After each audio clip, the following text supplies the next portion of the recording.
అందరికీ నమస్కారం. ఈ నెల 22వ తారీఖున వైఎస్ఆర్ కాంగ్రెస్ పార్టీ నన్ను సస్పెండ్ చేసినట్టు విడుదలైనటువంటి ఆ ప్రకటనకు ప్రతిస్పందిస్తూ నా అభిప్రాయం తెలియజేయాల్సినటువంటి అవసరం ఉంది కనుక ఈ వీడియో ద్వారా ప్రజలందరికీ కూడా తెలియజేస్తున్నాను. వైఎస్ఆర్ కాంగ్రెస్ పార్టీ గురించి మాట్లాడే ముందుగా జగన్మోహన్ రెడ్డి గారు నాకు ఈ స్థాయిని, ఈ గౌరవాన్ని, ఈ హోదాను ఇచ్చినటువంటి జగన్మోహన్ రెడ్డి గారికి నా ధన్యవాదాలు నేను తెలియజేస్తున్నాను.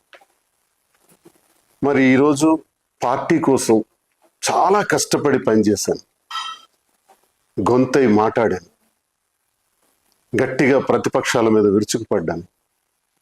ఎంతో కష్టపడి పనిచేసినటువంటి నాకు అకారణంగా వ్యక్తిగత కారణాలు అన్నటువంటి కారణంతో నాకు సస్పెండ్ చేశారని తెలిసింది.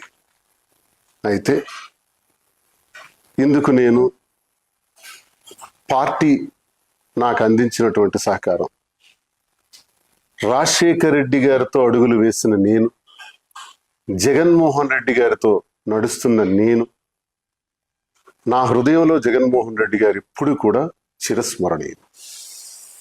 అయితే ఈ రాజకీయ క్రీడలో నేను బలయ్యానేమో అని నాకు అనిపిస్తుంది.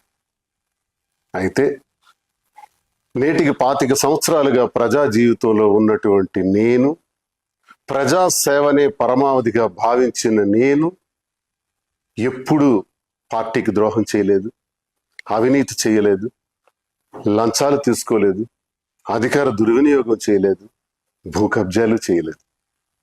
పార్టీ కోసం మాత్రమే అహర్నిశలు పనిచేశాను. ఈ జరిగినటువంటి పరిణామాన్ని నేను స్వీకరిస్తూ, సస్పెన్షన్ అంటే తాత్కాలిక విరామము. ఓకే, తాత్కాలిక విరామాన్ని ప్రకటించినప్పుడు నాకు ఒకటి గుర్తొస్తుంది. గురజాడ అప్పారావు గారు ఒక మాట చెప్పారు, విజయం కోసం విసుగుని వీడి విరామ మెరుగక పని చేయండోయ్.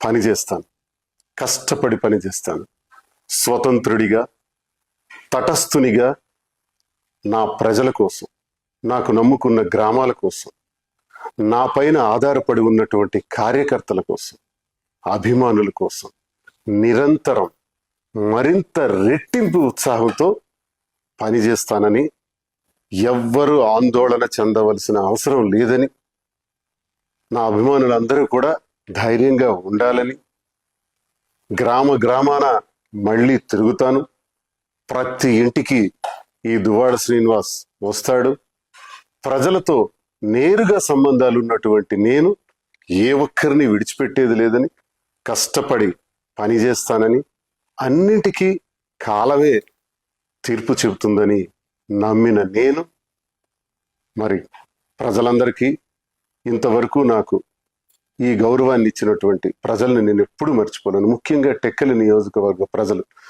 వారి పాదాలకు నా సాష్టాంగ ప్రణామాలు చేస్తూ, నా ఊపిరి ఉన్నంత వరకు మీ సేవలో నిమగ్నమై ఉంటానని, నా అవసరం ఎక్కడ ఉంటే అక్కడ నేను ప్రత్యక్షంగా ప్రతి ఒక్కరికి ఉపయోగపడేందుకు కృషి చేస్తానని తెలియజేస్తూ, మరి ఇంతవరకు అవకాశాన్ని ఇచ్చినటువంటి వైఎస్ఆర్ కాంగ్రెస్ పార్టీ అధినేత జగన్మోహన్ రెడ్డి గారికి నా హృదయపూర్వక నమస్కారాలు.